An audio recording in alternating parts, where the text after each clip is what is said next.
அடுத்ததாக வந்து கன்னி ராசி. ரொம்ப நாள் 1.5 வருஷ காலமாக வந்து ஜென்மத்தில் இருந்த கேது இப்போ 12ஆம் இடத்துக்கும் 9ல் இருந்த குரு வந்து இப்போ 10ஆம் இடத்துக்கும் வர. ஸோ இது என்ன மாதிரியான காம்பினேஷன் அப்படின்றத பலன்கள்?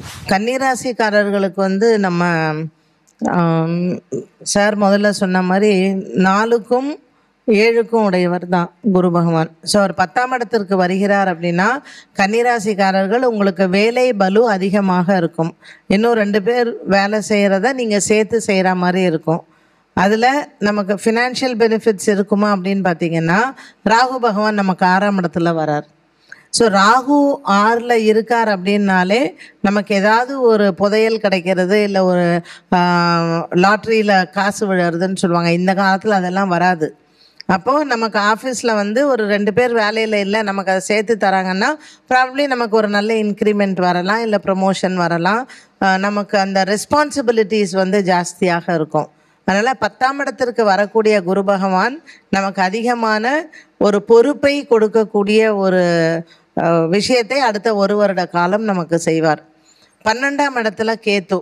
இந்த 12ஆம் இடத்துல கேத்து வருது அப்படின்னாலே நமக்கு கொஞ்சம் அதிகமாக ஞானம் வரும். நிறைய ஆன்மீகவாதிகளோட தொடர்புகள் நமக்கு கிடைக்கும். நிறைய ஆன்மீக பிரயாணங்கள் செய்யக்கூடிய வாய்ப்புகள் எல்லாம் கிடைக்கும். அப்போது 6ஆம் இடத்தில் ராகு, 7ஆம் இடத்தில் சனி, கண்டக சனின்னு சொல்லுவோம். இந்த கண்டக சனின்னா ஸ்பௌஸு, கணவர் மனைவி, அவங்களுக்கு ஏதாவது ஒரு உடல் ஆரோக்கிய குறைபாடு இருக்கும் பொழுது கண்டிப்பாக நம்ம கடவுள்கிட்ட தான் வேண்டிப்போம். அப்போ இந்த 12ஆம் இடத்தில் இருக்கக்கூடிய கேத்து நமக்கு நிறைய யாத்திரை போகிறதுக்கு, இல்லை வந்து ஆன்மீகத்தில் அதிகமாக ஒரு ஈடுபாடை கொடுக்கறதுக்கு வாய்ப்புகள் இருக்கும். ஸோ இந்த 10ஆம் இடத்தில் வரக்கூடிய குருவுக்கு நம்ம ஏதாவது பரிகாரம் செய்யணுமா, இல்லை பயப்படணுமான்னு கேட்டிங்கன்னா தேவையில்லை. ஆனால் 7ஆம் இடத்தில் சனி இருக்கார் இல்லையா, கண்டக சனி, அதற்கு உங்கள் வீட்டில் இருக்கிறவங்களுக்கு ஒரு வயதானவர்களோ இல்லை கணவனோ மனைவியோ இவங்களுக்கு உடல் ஆரோக்கிய குறைபாடு இல்லாமல் பார்த்து கொள்ளவும். ஏன்னா 6ஆம் இடத்தில் ராகு அப்படின்னாலே ரோகமும் உண்டு கண்டிப்பாக. ஸோ மறைவு ஸ்தானங்களில் ஒரு யூரினரி இன்ஃபெக்ஷன்ஸ் வரலாம், இல்லை லேடிஸ்க்கு வந்து பார்த்திங்கன்னா கைனகாலஜிக்கல் ப்ராப்ளம்ஸ் வரலாம். ஸோ இந்த மாதிரியான மறைவு ஸ்தானங்களில் இருக்கக்கூடிய பிரச்சனைகள்னு சொல்லுவோம். ராகு 6ஆம் இடத்திற்கு வரும்பொழுது நம்ம அந்த மாதிரி, இப்போ நீங்கள் ஒரு நடுத்தர வயது அப்படின்னாலே மெனோபாஸ் பீரியட் போது கண்டிப்பாக அந்த மாதிரியான கஷ்டங்கள் வரும்.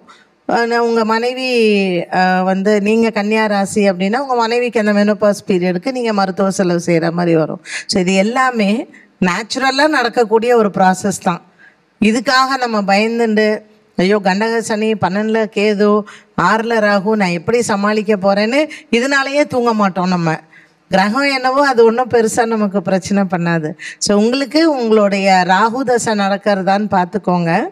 ராகு தசை நடந்தால் இந்த 6ஆம் இடத்துலையும் ராகு வர்றதுனால கொஞ்சம் மருத்துவ செலவுகள் வரும். அண்டு ராகு வந்து இந்த ஸ்கின் ப்ராப்ளத்துக்கும் பிரச்சனைகளை கொடுக்கும். ஸோ சட்டநாதரை பிரார்த்தனை செய்கிறது நல்லது. சீர்காழியில் இப்போ சமீபத்தில் கூட இது சம்பிரோக்ஷணம் பண்ணால், ஸோ அருமையான கோவில்.